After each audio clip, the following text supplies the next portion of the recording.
This video, I'm going to walk you through how to fix too many requests in ChatGPT. When you try to open up your ChatGPT, it says that it has too many requests. It means that it has reached its capacity. Even if it's so, there are a couple of ways that you can fix this problem.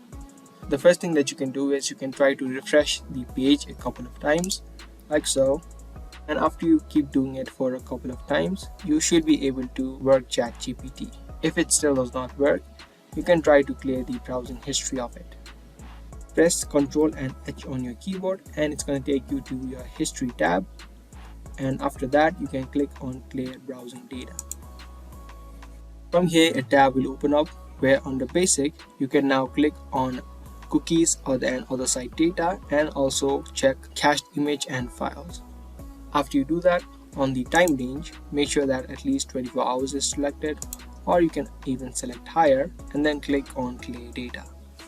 Now what this does is it's going to clear all the cookies and cached files that have been saved on your browser. Now after you do that, you'll again need to come over to this page, click on try ChatGPT and then log into your ChatGPT account. After you do that, you should be able to work your ChatGPT without having any problem. Now if this video was informative and if this video helped to solve your problem, make sure to let us know by giving this video a thumbs up. That's going to be all for today, and I'll be back with more.